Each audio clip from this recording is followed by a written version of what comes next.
বিসমিল্লাহির রহমানির রহিম। ঈদ মুবারক, সামনেই চলে আসছে ঈদ, তাই ভাবলাম আপনাদের সাথে রায়দার একটা রেসিপি শেয়ার করে দিই, আপনাদের উপকারে আসতে পারে।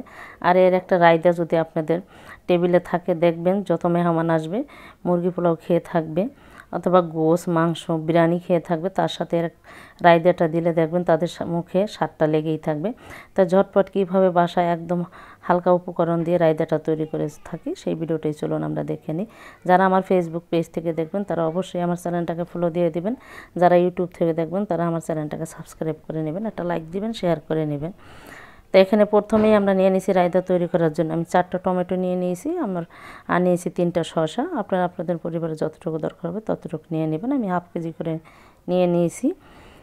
তো এখানে আমরা এগুলোকে আমি কেটে ছোট ছোট কিউব করে কেটে নিয়ে চলে আসবো। আমি আর কাটাটা আপনাদের দেখাবো না, এটা কেটে নিয়ে তারপরে চলে আসবো। চলুন তাহলে আমি কেটে নিয়ে চলে আসি। তা নিয়ে নিলাম একটা বলের ভিতরে এরকম কিউব করে কেটে নিয়েছি, নিয়ে দিয়ে দিলাম 1.5 কাপ শসা আর 1.5 কাপ টমেটো আমার হয়েছে কিউব করে কেটে নেওয়ার পরে। তো এখন এটার ভিতর দিয়ে দেবো চাট মশলা 1 টেবিল চামচ, বিট লবণ দিয়ে দেবো 1 চা চামচ,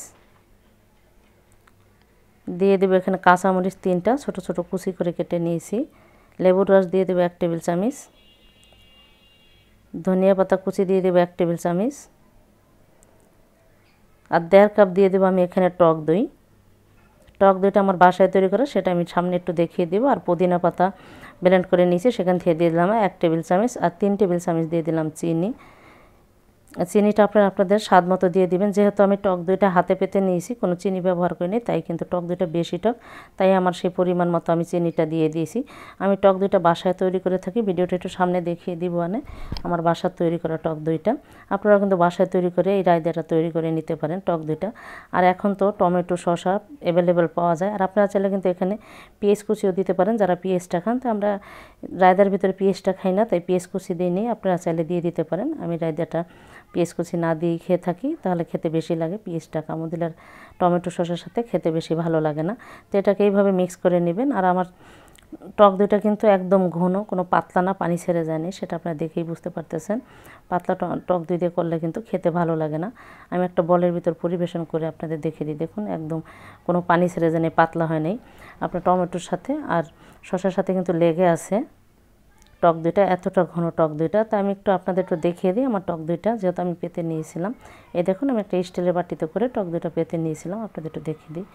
কোনো পানি নেই, আর দেখুন একদম কলিজার মতন ঠান্ডা ঠান্ডা, কোনো পানি নেই। এটা দিয়ে আমি কিন্তু রায়দাটা তৈরি করে নিয়েছি বাসায় পেতে। আপনারা কিন্তু আমার চ্যানেলে ভিডিও আছে, সেটা দেখে নিতে পারেন, তারপরে এই রায়দাটা তৈরি করে নিতে পারেন। দেখুন কতটা লোভনীয় হয়েছে এই রায়দাটা, দেখতে যতটা লোভনীয়, খেতে দে মাশাআল্লাহ কতটা স্বাদ। তাই এই ঈদে কিন্তু আপনারা টেবিলে খাবারের সাথে কিন্তু এটা রাখতে পারেন, বিরিয়ানি পোলাও রোস্টের সাথে, গরুর মাংসের সাথে এটা দিয়ে খেতে কিন্তু খুবই ভালো লাগে। আমি যেদিন তৈরি করেছি সেদিন বিরিয়ানি রান্না করেছিলাম, তাই আমি বিরিয়ানি দিয়ে খেয়েছি। স্বাদটা এখনও মুখে লেগে আছে, দেখলেই খাইতে ইচ্ছা করে যে এতটা মজার হয়েছে। আপনারা কিন্তু সাধারণ উপকরণ দিয়ে এই রায়দাটা তৈরি করে নিতে পারেন বাসায়। যখন এই বিরিয়ানি রান্না করবেন তখন এটা শুধু শসা দিয়েও তৈরি করে নিতে পারেন, টমেটো না থাকলে। তাই এইভাবে তৈরি করে নেবেন। তাই আমি বিরিয়ানি দিয়ে রান্না করেছিলাম, আপনাদের একটু বিরিয়ানি দিয়ে আমি রান্না করেছি সেটা একটু দেখিয়ে দিলাম। আর আমার এই ভিডিওটা যদি আপনাদের ভালো লাগে, আপনারা অবশ্যই এই ঈদে তৈরি করে খেয়ে আমাকে কমেন্ট বক্সে কমেন্ট করে জানাবেন। আমার রায়দার ভিডিও ভালো লাগলে আমার চ্যানেলটা অবশ্যই শেয়ার করে দিবেন, একটা লাইক দিবেন, ফলো দিয়ে দিবেন। আমার ফেসবুক পেজে একটা ফলো দিয়ে দিবেন, আর আমার ইউটিউব থেকে দেখতে শেয়ার দিয়ে দিবেন। তো আপনারা সবাই ভালো থাকেন, আমার জন্য দোয়া করবেন। ঈদ মোবারক, আল্লাহ হাফেজ।